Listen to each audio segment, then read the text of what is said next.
Market गिर रही है, पोर्टफोलियो लाल है और लोग डरे हुए हैं और आप सोच रहे हो कि इस गिरती हुई मार्केट में क्या करूं। अगर आप कंफ्यूज हो कि गिरती हुई मार्केट में खरीदना चाहिए या फिर बेचना चाहिए तो ये वीडियो आपके लिए। सबसे पहले बात करते हैं उन कॉमन मिस्टेक्स की जो हम लोग गिरती हुई मार्केट में जनरली करते हैं। सबसे पहली, पैनिक सेलिंग। क्या मतलब हुआ इसका? जैसे ही मार्केट गिरी, एक आध परसेंट नीचे चली गई किसी बैड न्यूज के कारण या फिर किसी भी कारण, या फिर थोड़ा बहुत लाल हुआ, डर के मारे बेच दिया कि भाई कहीं और आगे ना गिर जाए तो यहीं पे बेच दो, थोड़ा ही लॉस हो, इस टाइप से। ठीक है। नंबर 2, न्यूज से इफेक्ट होकर के डिसीजन लेना। क्या इसका मतलब हुआ, डिटेल में समझते हैं। भाई न्यूज चैनल देख रहे हैं, कोई न्यूज किसी ने बता दिया कि भाई कल मार्केट गिरेगी, पॉसिबिलिटी जताई, श्योरिटी फैक्चुअली नहीं कहा कि क्या गिरेगी ही। ठीक है, उन्होंने श्योरिटी जताई कि मे बी इस न्यूज के कारण मार्केट गिर सकती है कल, या फिर एक महीने तक मार्केट अच्छा परफॉर्म ना करे एंड ऑल दैट। या किसी भी टाइप की निगेटिव न्यूज आपने सुनी और आपने उसके बेसिस पे डिसीजन ले लिया कि भाई फलानी जगह मैंने सुना था कि मार्केट हो सकता है अगले हफ्ते या फिर अगले महीने तक परफॉर्म ना करे बढ़िया, मैं बेच लेता हूं। और आपने उस न्यूज के बेसिस पे डिसीजन बना करके अपना बेच दिया।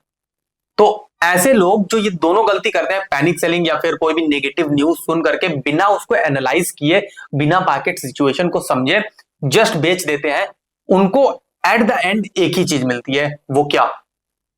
Guilt, regret. किस चीज का रिग्रेट? कि आज तो उन्होंने एक्स अमाउंट पे बेचा, ठीक है, उनको लग रहा था कि ये आगे गिरेगा, 10-20% हो सकता है गिर जाए, बट एक महीने बाद वो गिरने की जगह 10-20% बढ़ गया। तो बस वो यही सोचते रहते, काश उस टाइम मैंने ना बेचा होता या काश उस टाइम मैंने और खरीद लिया होता तो आज मुझे अच्छा खासा एक प्रॉफिट होता, कैपिटल गेन होता, जो भी आप कह सकते हैं। ओके। 2008 और 2020 के अलावा किसी भी क्रैश के बाद आप देख लीजिए मार्केट ने बाउंस बैक ही किया है। ओके। और एक ऑल टाइम हाई टच करता है मार्केट हर बार। ठीक है। तो लॉन्ग टर्म अगर आप चार्ट देखेंगे 5 साल का, 10 साल का, तो वो मार्केट ऊपर जाते ही आपको दिखेगी। शॉर्ट टर्म में टेम्परेरी ऊपर नीचे आता रहता है कि कोई न्यूज आ गई बैड, या फिर किसी पॉलिटिकल रीजन से, ओके, या फिर इकोनॉमी ने अच्छा परफॉर्म नहीं किया किसी क्वार्टर में, तो उस हिसाब से क्या है, ऊपर नीचे थोड़ा बहुत होता रहता है, but over the long period of time market ऊपर ही जाती है। इससे पहले बात करें कि हमें क्या एग्जैक्टली करना चाहिए और क्या एग्जैक्टली नहीं करना चाहिए, एक बार लॉन्ग टर्म इन्वेस्टर की मेंटालिटी पर थोड़ा सा बात करते हैं। वॉरेन बफे का एक कोट है, B fearful when market is greedy and B greedy when market is fearful. इसका मतलब क्या हुआ? जब लोग लालची हो, लोग भर भर के चीजें खरीद रहे हैं, मार्केट ऊपर जा रही है लगातार, ऑल टाइम हाई पर चल रही है, ठीक है, लोग खरीद रहे हैं ज्यादा से ज्यादा, उस टाइम डरो। ठीक है। लेकिन जब लोग डरे हुए हैं, लोग डर में बेच रहे हैं, मार्केट नीचे जा रही है, गिर रही है, और लोग काफी डर में बेच रहे हैं, पैनिक सेलिंग कर रहे हैं, उस टाइम खरीदो। ठीक है, ये वॉरेन बफे का कोट है। तो जब मार्केट गिरती है वो एक काफी अच्छा एंट्री पॉइंट होता है, क्योंकि जब मार्केट ऑल टाइम हाई चल रही है, खूब ऊंचे चल रही है, अच्छा खासा रिटर्न दे रही है, मान लेते हैं कोई चीज 100 रुपए की थी, वो 120 की मिल रही है, बट मार्केट गिरी थोड़ी बहुत, तो वही चीज जिसकी वैल्यू 100 रुपए थी वो 120 की ना मिल करके हो सकता है 80 रुपए या फिर 90 रुपए पे मिल रही है। ठीक है। अब वो 90 रुपए की है नहीं, वर्थ इट नहीं है, वर्थ उसकी हो सकता 100 हो या फिर over the long period of time 150-200 हो जाए। ठीक है। बट क्योंकि लोग डरे हुए हैं, पैनिक सेलिंग कर रहे हैं, वो एनालाइज तो कर नहीं पा रहे कि इसकी अंडरलेइंग वैल्यू क्या है, या फिर मुझे अच्छे दामों पे मिल रहा है या नहीं, वो बस सेल कर देते हैं। ठीक है, कि हमको भैया बेच दो, कहीं और नुकसान ना हो जाए। तो ऐसे गिरती हुई मार्केट में जब लोग पैनिक सेलिंग करते हैं तो अच्छी अच्छी चीजें जो है वो सस्ते दाम में मिल जाती हैं। फॉर एग्जाम्पल, कोई 100 रुपए की चीज गिरती हुई मार्केट में आपको 80 रुपए की मिल रही है, आपको पता है, आप इंटेलिजेंट इन्वेस्टर हो कि ये 80 की आज मिल रही है, क्यों? क्योंकि डर का माहौल है, मार्केट गिर रही है। लेकिन ये फिर से जब मार्केट रिकवर करेगी तो ये 80 की जगह 100, 120, 150, 200 जितना भी आगे जा पाएगा वो जाएगा over the long period of time. चलिए अब बात कर लेते हैं एग्जैक्टली कि क्या करना चाहिए हमें, और उसके बाद बात करेंगे कि क्या नहीं करना चाहिए। सबसे पहले एसआईपीज कंटिन्यू रखिए।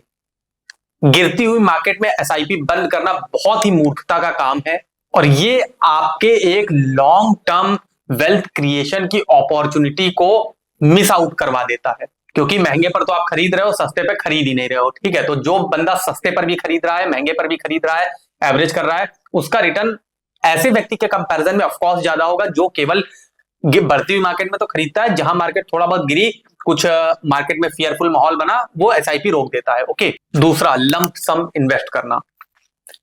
अगर आपके पास इमरजेंसी फंड ऑलरेडी है और एक्सेस कैश पड़ा हुआ है तो गिरती हुई मार्केट एक बहुत ही अच्छी अपॉर्चुनिटी है to make kind of better returns on that capital, okay, जो आपके पास एक्सेस में फालतू में पड़ी है। ऐसे में आप उसको अच्छी जगह इन्वेस्ट कर सकते हैं, जहां पर भी आप इन्वेस्ट करते हैं, जहां पे भी आपको करना है अपने हिसाब से आप देख लीजिए, ईटीएफ्स में या फिर म्यूचुअल फंड में, जहां पर भी आप करते हैं आपको करना है वहां पर आप कर सकते हैं। क्योंकि गिरती हुई मार्केट में तो सभी चीजें, मोस्टली सारी चीजें गिरी रही होती है, ठीक है, मिड कैप हो, लार्ज कैप हो, स्मॉल कैप हो।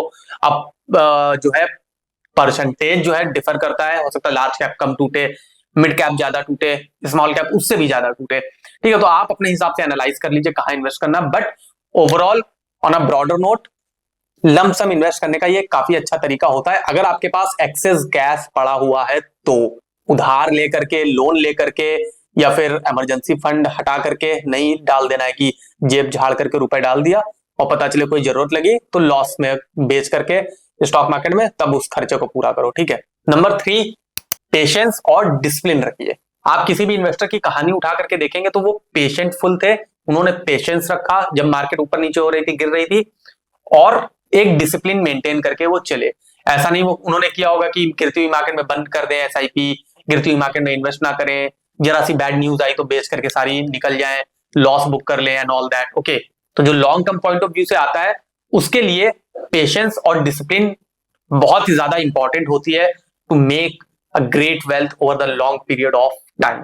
ऑफकोर्स आप जो प्रिंसिपल इन्वेस्ट कर रहे हैं उसी हिसाब से आपकी वेल्थ बनेगी। अब कोई बंदा 1 लाख अगर कर रहा है तो उसकी उस हिसाब से रिटर्न बनेगी, अगर डबल भी हो गया, ट्रिपल भी हो गया तो उसका 3 लाख होगा या फिर 2 लाख होगा।